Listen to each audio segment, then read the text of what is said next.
The Witcher. Just saying the name alone can inspire nostalgia in some. The whole of my friend group had nothing but good things to say about this monster, but believe it or not, I never played through the third game when it came out.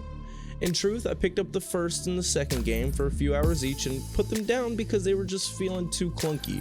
And again, in truth, the first Witcher seemed as if clunkiness was the intended design.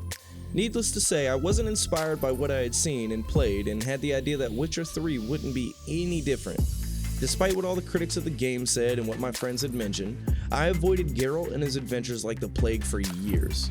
But with my last game, Dishonored, coming to a close, I decided that The Witcher would be the next in my sights. I bought the game Christmas Day 2021 and spent about 2 to 3 weeks running through the main quest. At the time, I hadn't the idea to do a series on The Witcher, so I just relaxed and enjoyed the brick wall of content that was about to hit me in my mouth, and boy does this game slap. As soon as I finished my playthrough, I immediately reset all my achievements, reset my jaw, and got back to work. Listen, these videos are also just an excuse to play through the game again and not feel bad about the 200 plus games sitting in my Steam library. But enough about that. A brief backstory for you cretins who haven't played the game and somehow missed the books, the shows, and all the collectibles that spawned off this naughty girl. The Witcher 3 Wild Hunt dropped May 18th, 2015. By this time, I was knee-deep in the paint game and League of Legends had a firm grip on a piece of my soul. To this day, I still haven't gotten that piece back, but I like to think that's what spawned my incredible ability to improvise insults in a barely coherent tangent, and all my real-life friends know that's how I prefer to express myself from day to day. Now, when The Witcher came out, it met a lot of hate initially. Many gamers were upset that their social status had crumbled beneath them as they disappeared for a few months. Think pandemic before the pandemic was a thing. But the goofy looking 16-year-old ringing up your groceries didn't hide that mess his parents are proud of with a mask. Like, listen buddy, don't give me a smirk while ringing up my Mountain Dew and Nuggies. The government just decided you were responsible enough to drive. You think I give two shits about how you view my decisions? Anyways, you want to know the best part about this game?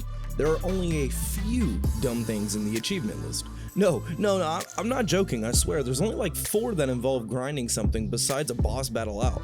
I know, can you believe it? The vibes, the goals, the initial experience, it all culminated in Geralt and his posse of friends, who can't wipe their ass without Geralt's advice, running my life for a solid 2 months now, and that was just playing it.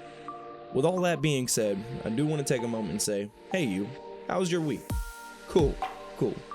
Now let me show you what I've been doing.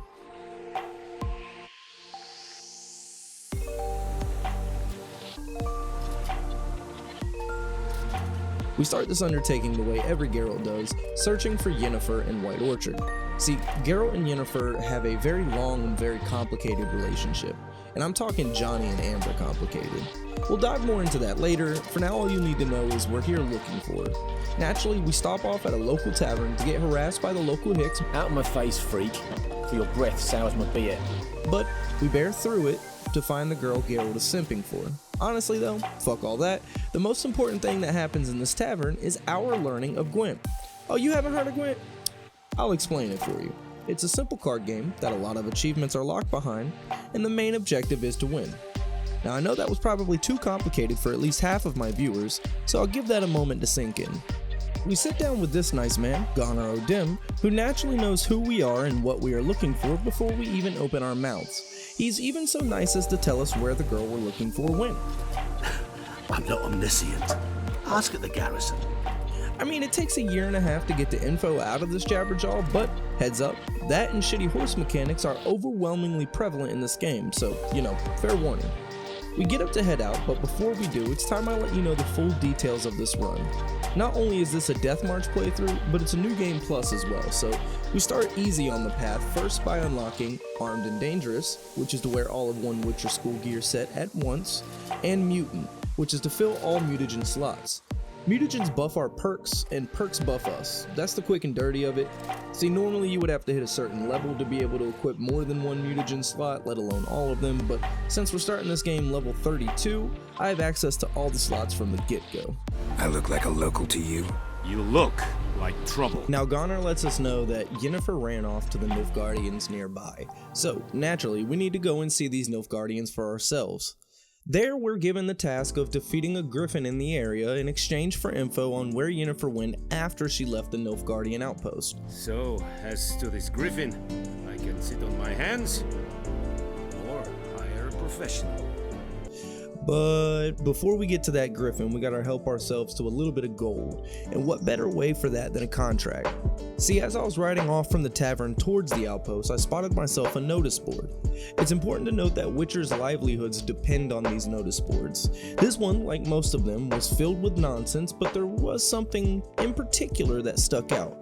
A villager asking for help with a devil by the well, and a promise of gold, so we are in there like swimwear as soon as possible. The villager, who we will now call Willie with the Well, tells us his well's been haunted for 20 years, and until now he's just avoided it altogether.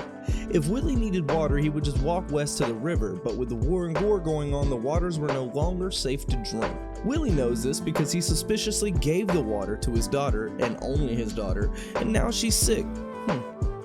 She grows worse by the day. Long story short, Willie needs water from the well for his child's soon-to-be corpse, and is willing to pay us to clear out the well. Simple enough, right? Drive it off. Please. We ride out to the well and investigate the area, which is a good time for me to mention Witcher sense. You're going to be seeing a lot of it throughout this game. You see the highlights around the items, some of them are yellow, some of them are red. When you see that, I'm using the Witcher sense to investigate the area. Yellow highlighted items are lootable containers, and red highlighted items are quest-related interaction points. With the Witcher sense, Geralt decides the spirit haunting the well is none other than a Noon Wraith. All signs point to a Noon Wraith. Now, the lore for this game is awesome. We're contracted monster killers, and also, naturally, we run into several baddies based off real-life mythology. I found looking up the origins of these monsters fascinating, so I plan to share these fun facts with you as well. The Noon Wraith is based off old personifications of Heatstroke, which is where the beast gets its name Noon Wraith, as it only comes around midday. In folklore, it's usually described as a cloud of dust that sometimes carries pitchforks and scythes, but in the Witcher lore, the spirit is described as a ghoulish image of a young bride-to-be whom violently lost their life just before their wedding date, bound to the earth with a strong emotional connection to a physical item. We find the item with the connection in the well. Attached to some bones is a well-crafted bracelet. Bracelet must have belonged to the woman in the well. The bones in question must be part of the elaborate Halloween decoration the villagers hung into the well, so we just toss them back and navigate the murky waters out. Heading back into the village, we wait till midday and burn the bracelet at the well, essentially forcing the Noon Wraith to show. This fight isn't too bad, honestly. She's got a special move where she splits off into multiple low health illusions of herself and heals until you kill the illusions off. But for our first Witcher contract, it's an easy start. With the Noon Wraith's head, we cash in this contract, and of course when we go to cash it in, we get the waterworks from Willie. The gold I'd hid away for Mandy's dowry. Without you, she'd never have lived to wed. Now, let's hope for it at least. And because Geralt's a sucker, we let him keep his coin for his daughter. Thank you, Master Witcher. What Willie doesn't know is that we do have full intentions of coming back in like 18 years or so, but we'll see his face when we do. Unexpectedly, to my surprise, we unlock our next goal, Triple Threat, which is to kill 3 opponents in one fight using 3 different methods, while clearing out a few interest points on the map.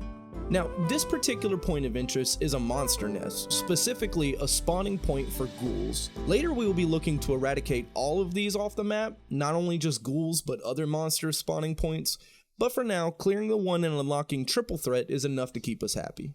With the Noon Wraith down and the points of interest on the map kind of cleared out, we move on to rid the area of the griffin that's prowling the skies. And the griffins as a whole are interesting creatures. In the game, the griffins are described as a monstrous cross of a cat and a lion. Large and strong, lethally capable while in flight, aggressive and territorial. The beasts have been known to swoop down on unsuspecting merchants and villagers alike. In truth, the Witcher's griffins aren't very much different to our own world's griffins. In fact, the griffin is often depicted very similarly to our own mythology, albeit with a few exceptions here and there. The main difference between the 2 versions of the griffin would be that the Greeks generally associated griffins with gold.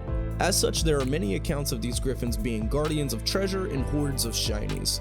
The only other difference I feel I need to call out is that the Witcher's griffin, unlike the ancient griffin, is absolutely smackable, and I attempt to get one of 2 kills needed for even the odds on this fight.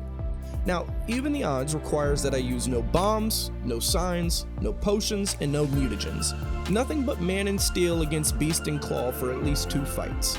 Newsflash, this thing's got like at least 400 pounds on me, and this was a bad idea.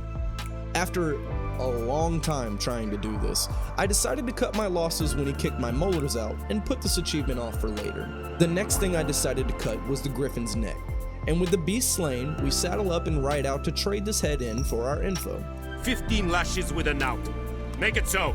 Turns out Nilfgaards are dicks to the villagers, but it's not our problem when we make our trade. We learn that Yennefer ran off to Vizima, less than a day's ride from where we stand. Obviously, we aren't very happy with this news, and the doofbag in front of us should have just said something from the beginning. But I'm guessing he sensed that because we got our first real-time decision here. There are supposed to be important decisions that affect you in the story, and you typically only get 5 to 10-ish seconds to pick. Naturally, we take the gold, which is just enough to cover us not coming back.